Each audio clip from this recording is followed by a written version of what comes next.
Normalt handler det om børsnoterede selskaber her i programmet, om selskaber, I kan handle på Nasdaq eller andre børser. Men i dag, der skal det handle om noget andet. Det skal handle om ventureinvesteringer, det vil sige investeringer, som er unoterede, og hvor man investerer ind i selskaber, som ofte er startup virksomheder. Måske har I set Løvens Hule. Det er det, de ofte gør, de her både mænd og kvinder, der sidder og kloger sig på selskaberne. Vi skal forklare lidt om, hvad ventureinvesteringer er for en størrelse, og så har vi besøg af et par herrer, som også ved noget om, hvordan man alternativt kan investere i startup virksomheder. Så velkommen indenfor her til Mødeselskabet, hvor vi i dag har besøg af Nordic Bloom. Velkommen i studiet Søren Troelsen og Christian Stig Møller. I er fra Nordic Bloom. Og Søren, lad mig starte over hos dig, fordi du har en forhistorie med Dansk Aktionærforening. Det er korrekt. Hvad er det går ud på? Jamen, jeg har fornøjelsen af at være i foreningens bestyrelse i 5 år, tilbage i 00'erne, med stor glæde, og så er jeg jo trofast medlem. Det er du jo, ja. Og det er vi jo rigtig glade for. Så tak for det, og det er jo så også derigennem, blandt andet, vi har lært hinanden at kende, men jeg i hvert fald har fulgt jeres virksomhed, som vi skal høre om i dag. Og Christian, du er jo også partner i Nordic Bloom. Vi har et lille familiealbum med. Måske kan du tage os igennem, hvad I er for en virksomhed, og hvad I laver? Jamen, vi er et team af erfarne herrer, som har været i gang i det her i mange år. Selve teamet bag her har været sammen siden 2004 og fokus på ventureinvesteringer, som det vi taler om i dag, siden 2012 og 2014. Ja. Og med en bred erfaring. Jeg selv både for direkte investeringer og formandskaber i forskellige startup virksomheder, og så børsmægler London, New York og andre steder. Og Søren, som du lige har nævnt. Ja, og Søren, du har en advokatbaggrund og har også arbejdet mange år med de her investeringer direkte i virksomheder. Yes. Så først og fremmest, som jeg altid plejer at sige, nu siger jeg det ikke til jer, men ud til jer i kameraen derude ude i stuerne. Husk, det her det er ikke nogen anbefaling af investeringer, og i særdeleshed ikke i dag, hvor det handler om de unoterede investeringer. Så det vil sige, der skal I se jer godt for. Der er risici, når man går ud i sådan en type investeringer, men I får dog en viden her i dag, som jeg håber, I kan bruge til noget i forståelsen af ventureinvesteringer, det vil sige de her direkte investeringer, og hvordan man ellers kan bære sig ad, men det forklarer vi jer lidt om, når vi kommer videre. Søren, du har arbejdet rigtig mange år med ventureinvesteringer, det har I begge to. Vi lovede hinanden, at vi skulle prøve at forklare seerne lidt om, hvad vil det sige at investere i en startup virksomhed? Altså det her med, at man ikke går igennem børsen og køber sig ind, men man går direkte ind. Hvad er en ventureinvestering? En ventureinvestering er jo typisk en investering i et selskab, som har et stort teknologisk potentiale. Det vi fokuserer på, early tech og life science. Det, der kendetegner den slags virksomhed, er, at halvdelen kommer til at give tab. Og at hvis man blot investerer i venture sådan generelt, så har man et afkast, der er meget, meget lille, fordi risikoen er høj. Og det vil sige, at venture er ikke for alle, og det er meget illikvidt. Ja. Og illikvid betyder, at man kan ikke sælge. Man kan ikke bare komme ud af sin investering, fordi det kan tage tid, og man investerer typisk over 3 år, og så får man udbytte over fra 5 år helt op til 10 år. Så det vil sige, hvis man bare lige får at forstå, man skal op og investere i 10 virksomheder, så er der en, det går godt for, eller hvor mange? Hvad er der nogen statistik for det? Jamen altså faktisk siger man, at vi skal op, og det er 1 ud af 2.000 virksomheder, der for alvor bliver en højdespringer. Og derfor er det sindssygt vigtigt, at man vælger venturefonde, som gennem mange år har været vant til at lave en helt ekstrem selektion. Altså typisk vil du se sådan nogen som Kleiner Perkins for eksempel kigge på 5.000 virksomheder året og investere i 15. Og det er det, der skal til over en 3-4-årig periode, for at du kommer op på nogle fornuftige afkast. Så det vil sige, hvis vi lige tager tilbage til, at hvis jeg sidder derhjemme i stuen, og man skal have relativt meget kapital, fordi det kan være ret dyrt at gå ind i en virksomhed. Og så 2, man kan vælge at gøre det selv, og så skal man, som jeg hører det, være ret godt inde i den forretning, man går ind i. Så det vil sige, bare fordi ens onkel kommer og siger, skal du ikke investere i min nye tech-virksomhed, så skal man tænke sig om mere end en gang. Altså udgangspunktet vil det være, at du taber penge, medmindre du virkelig kommer med noget til bordet, som er fantastisk, eller din onkel er meget dygtig, eller du er meget heldig. Og det er derfor, at den her ekstreme selektion er sindssygt vigtig, og så er det jo et godt og vigtigt også med en god risikospredning. Og ikke nok med det skal være blandt det, vi kalder first quartile fonde, det vil sige fonde, som igennem længere tid har performet helt fremragende. Og hvis du gør det, så har du muligheden for at skabe et rigtig, rigtig godt afkast, og som kan være en god, kan du sige, et godt supplement til din anden portefølje af børsnoterede papirer og alt muligt andet. hvis du, og det er jo så det, vi kan komme tilbage til lidt senere, når vi skal tale om noget af det, I arbejder med, hvis du vel at mærke har nok midler, ikke? Fordi man kan sige, det her taler vi jo om, at man skal ikke bruge hele sin formue, bestemt ikke på de her startup virksomheder, uanset, fordi man kan sige, vi taler om, at man kan gå ind i en virksomhed, det er måske lidt farligt, for ikke at sige meget farligt, så kan man gå ind i en fond, som har 20 virksomheder, eller også kan man gå ind i en fond, som man kan sige ser og langt flere virksomheder. Og det her med at kunne bare bevæge sig rundt i det marked er relativt svært, og vi siger jo også normalt i Aktionærforeningen, at lad være med det, hvis du er en helt almindelig investor. Det skal være for de særligt inviterede, ikke? Det kræver det, og typisk skal du ikke investere mere end 5-10% af din portefølje. Hvis du har mange penge, så kan du selvfølgelig godt gå længere op i alternativer. Til gengæld, hvis du gør det, og du vælger nogle af de fonde, som vi jo selv har investeret i siden 2014, jamen så har du også nogle fornuftige afkast, og det spænder jo alt fra 5% om året til mere. Men det kræver rigtig meget, og du skal som regel også over på den anden side af dammen, du skal som regel til Silicon Valley, for der virkelig sker noget, og mange af de store danske venture-succeser har jo også været derovre. Der er selvfølgelig undtagelser, og der er mange, der gør det godt her, men det er udgangspunktet i hvert fald. Så man skal ikke nødvendigvis, og det handler ikke så meget om, hvad I to går og laver, men man skal ikke nødvendigvis lade sig forføre af at se løvens hule og tro, at bare fordi, at der er en, der får 500.000 i investering, at så er afkastet sikret. Så let er det bare ikke, vel? Altså hvis du tager løvens hule, så er det jo erfarne folk, der er der. Det vil sige, at de kan helt sikkert bidrage noget til de virksomheder, og det har de jo også gjort, kan man se. Og det er måske i virkeligheden undtagelsen, der bekræfter reglen. Generelt så er det sådan, at du skal tage de rigtig dygtige venture-selskaber og investere i dem for at få et fornuftigt afkast. I stedet for hellere at gå ind selv. Lige præcis. Ja, og lige en ting, Michael. Altså, når vi taler om, hvor meget man skal ind i, og en enkelt, så vær opmærksom på, hvad mange glemmer ofte. Det er jo ikke din første investering. Det er ikke de 200.000 kroner, eller de 500.000 kroner. Alt andet lige, hvis man er heldig og dygtig, og virksomheden vokser, så kommer der yderligere fundingrunder, A, B, C, D-klasser kalder man det. Ja. Og der bliver man så udvandet, det vil sige, at ejerandel bliver mindre, hvis man ikke har penge til at gå med i næste runde. Ja, der er ting, så det vil sige, at sådan en rejse er for det første lang. Den er typisk ikke ordnet på et halvt eller et helt år. Den er lang. Og undervejs kommer der mange andre følgeinvesteringer. Går du ind i en fond tilrettelagt af andre, så er der tænkt over det, så er en del af fondens formue noget, der bliver reserveret til senere, og det styrer manageren for dig. Så i virkeligheden sidder man derude, så for det første, så hvis der ikke er om man så må sige, en del midler, og her taler vi jo nok i virkeligheden et par millioner kroner plus, bare for at være helt ærlig i forhold til investerbare midler, så skal man ligesom sige, så er direkte investeringer normalt ikke noget for mig eller for dig, men hvis man har relativt mange penge, så kan man overveje at blive business angel, det vil sige gøre det selv. Man kan overveje at gå ind i en dansk eller nordisk fond, eller man kan overveje at gå ind i noget af det, som I jo så har med. Og Christian, prøv at fortælle, hvad det er, der er blevet jeres forretningsområde. Hvad er det, I tilbyder?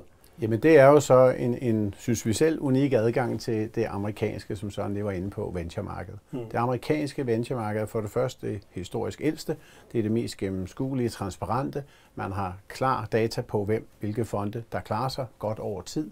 Og så er det et sted, som tiltrækker kapital fra hele verden. Og det vil sige, antallet af selskaber, der kommer, antallet af entreprenører, der har lyst til at søge ind og spørge nogen i Silicon Valley, om de vil kigge på deres selskab, komme med penge. Det kommer fra hele verden.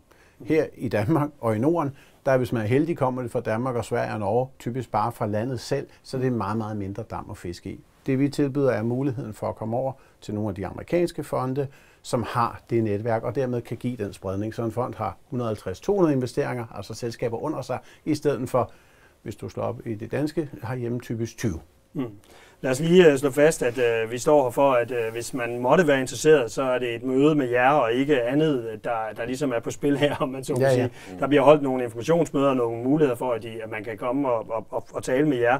Men prøv lige at Søren at tage os igennem. Jeg ved, I har en slide med på nogle selskaber, bare så folk kan forstå, hvad det er, man køber ind i, eller kan købe ind i. Det her det er så ikke de selskaber, man normalt vil. Dem er der ligesom investeret i, om man så må sige. Men det er for at vise, hvad den her type fonde, som I har adgang til, også investerer i.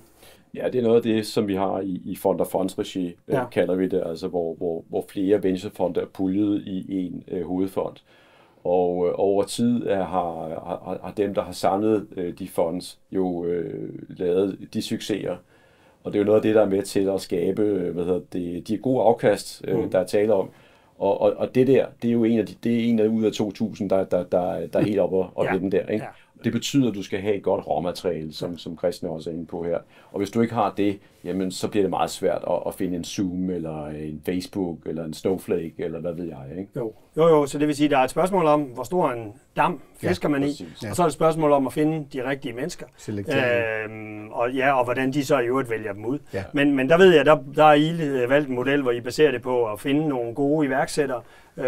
Prøv at tage os igennem, Christian, hvordan jeres model er, og det handler om mennesker, ved jeg, så du har taget et lille familiealbum med nogle af de mennesker, jeg arbejder sammen med. Ja, altså her er det helt konkret en fond over fra Silicon Valley. Jared er selv en entreprenør, der med succes har startet virksomhed og solgt for et meget stort beløb. Han har gjort det gennem det, der hedder Y Combinator. Y Combinator er et af verdens mest succesfulde acceleratorprogrammer. Det er et fint ord, men det er ikke en venturefond, men det er altså nogen, der screener og scanner. Du kan komme ud på DTU og andet, de her forskellige miljøer, hvor man kommer ind, og så får man sparring. Man får en bestyrelsesmedlem ind og så videre. Og de har, Y Combinator, har siden 2005 og til dato stået bag, altså faciliteret, knapt 100, jeg tror vi er på nogle af 90, såkaldte unicorns. Og mange af jer vil vide, hvad en unicorn er. Altså et selskab, der har en børsværdi, eller en værdi, på mere end $1 milliard. Ja. Der har det her, ikke Jared, men Y Combinator, lavet små 100. Jared kommer den vej fra og har sagt, at han laver en fond, hvor han alene vil source i Y Combinator. Så når Y Combinator kigger på, og det gør de, cirka, jeg ved ikke om vi har en slide, der viser dem, det kan vi tage senere, hvis det er, cirka 20.000 halvårligt. 20.000 halvårlige selskaber går ind på nettet eller ringer til dem og siger, vil I ikke komme med penge til os? Af dem udvælger de 250-300. Af de 250-300 tager Rebel så her med Jared, de cirka 50, og så har de 6 partnere, du ser der. Det er hans partnere, de har alle sammen stiftet og startet, nogle af dem er stadigvæk i ledelsen af en unicorn.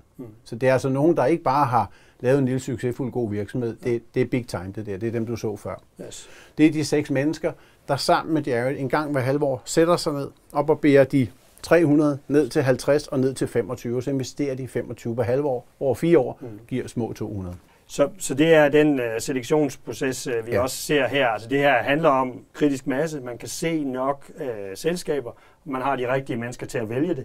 Og det er så, I har så slået jer ned her som en lokal samarbejdspartner, der kan hjælpe danske investorer til at være medinvestor, rigtig forstået, i de her fonde. Vi har eksklusivitet i Norden på de her fonde, vi her repræsenterer, og kan dermed give den billet ind. Noget andet er, at vi også kan give billetter ind af en mindre størrelse, end hvis man nu selv tilfældigvis kendte nogle af dem og kunne komme med. De har typisk så store entry barriers, at de fleste selv velhavende danskere ikke ville kunne komme med. Det kan man så også. Og der er det vigtigt at sige, at vi jo er associeret som forvalter af alternative investeringsfonde. Vi har jo marketingadgang i hele EU, men fokuserer selvfølgelig, som vores navn også antyder, på Norden, der er i Nordic Bloom. Og det vil sige, at vi har skabt en platform i Norden, /EU, til den her type fonde, og det vil sige, at vi kan også gøre det kosteffektivt. Det vil sige, at det koster ikke noget i stiftelsesomkostninger. Det er nogenlunde samme pris, som hvis du kom direkte ind i en fond, som du i øvrigt ikke vil have mulighed for at komme ind i. Og det er det, der har været vores formål med det her. Det er at gøre det mere demokratisk at komme ind i de allerbedste venturefonde i verden. Som historisk set har givet afkast omkring, altså det er lidt forskelligt, men hvad plus 20. Sådan historisk. Ja. Historisk set har de, altså den her Rebel har været i gang siden 19, det er meget kaldt det historisk. Den ligger på et væsentligt højere afkast, men den er også i starten, men har gjort det godt. Okay. De andre fonde, vi repræsenterer, har haft enkelte, der har givet et indcifret afkast. De har ikke haft nogen i 40 år, der har givet minus. Nej, okay. Og gennemsnittet har ligget på 15-20-25%. 15-20% om året på, hvis man rammer de bedste, som den øvre kvartil, som det hedder. Yes. Altså de bedste 25%, og I er jo så, uden at vi skal sige, om det er jer, der vælger de rigtige, så er det, så er det kandidaterne. Og der skal jeg jo igen sige til jer derude, at her taler vi jo om en investeringstype, som ikke er den typiske børsnoteret overhovedet. Det er en 750.000 kroners investering, som vi altid siger, tag fat i jeres revisor, eller andre, få noget ekstern rådgivning, tage møder, sørge for at sætte jer godt ind i tingene. Så det mere her handler om, i hvert fald set med mine øjne i dag, inspiration i venture, forstå, hvad det er for en vej, man kan komme ind i venture på, og se, at der er forskellige måder til, at Onkel Bjarnes tech-virksomhed, at man smider penge i det. Og hvis jeg lige må komme bag der, Michael, så nu nævnte du før, hvor store beløb skal man have. Her har vi faktisk et rigtig fint regulativ at lægge os op af, nemlig pensionsloven. Pensionsloven siger, at hvis man har en formue på 2 millioner i pensionsdepoter, så må man bruge 20% af den til sådanne typer, altså unoterede investeringer. Har man mellem 2 og 4, må man bruge mere, har man over 4, må man bruge meget mere. Og det er bare for at sige, at vi behøver ikke at tale om at have 50 millioner. Og pensionsmidler er jo noget, der for de fleste af os, nu nærmer jeg mig, men er lidt langsigtet og kommer ud over tid. En ratepension kommer ud over typisk 10 og 15 år. Det gør sådan en type fond her også, altså betalingsmæssigt, gerne måske endda 5 til 10. Så det vil sige, at de her areas, de passer meget godt sammen. Så det er ikke kun for folk, trods alt, som har en eller anden stor formue fra noget. Pensionsmidler, som man har spinket og sparet sig til gennem lang tid, kan også være anvendelige. Og så kan man i virkeligheden bare kigge på lovregulativ om, hvad man må bruge, så er man nogenlunde inden for skiven. Ja, som også sikrer, at der er spredning, så der også er... ikke at få eksponeret på en. Lige præcis. Så tak for den her indføring, både i den her sådan almindelige ventureverden, og jeg er sikker på, at Løvernes Hule-folkene vil tage godt imod, at du roser dem. Og så kan man sige til jer derude, så efterlader vi en mailadresse, hvor I også kan skrive til de her, hvis I har spørgsmål til dem, eller ønsker jer et møde. Og vi kommer også tilbage og forsøger at sætte et møde op i fællesskab på et tidspunkt til yderligere introduktion. Både til, som jeg plejer at sige, den her forståelse af, hvad vil det sige at lave unoterede investeringer, og hvad vil det sige at lave fonds og fondsinvesteringer. Så tak fordi, at I kom ind. Og ja, Christian, du... Ja, vi har lige en sidste ting, fordi det, som man også kan rette henvendelse til os om, vi har faktisk begået en venture-ordbog på omkring 50 begreber, hvor vi på almindelig lægemandsdansk forsøger at forklare, hvad er det. Den kan man om ikke andet bruge til at sidde og følge sjovt med i Løvens Hule. Så også den er man jo velkommen til at henvende sig til os for at få. Eller hvis der var noget, man ikke forstod i det her program, så kan man jo også få det oversat ved at skrive til jer og få en venture-ordbog. Så lad det være udgangsbønnen, og til jer, tusind tak, fordi I kom. Og til jer derude, tak fordi I så med. Jeg håber, I blev klogere og inspireret på en ny verden. Og ellers er vi tilbage med flere, måske nok lidt mere traditionelle, mødeselskabet her fra Dansk Aktionærforening. Så tak for nu.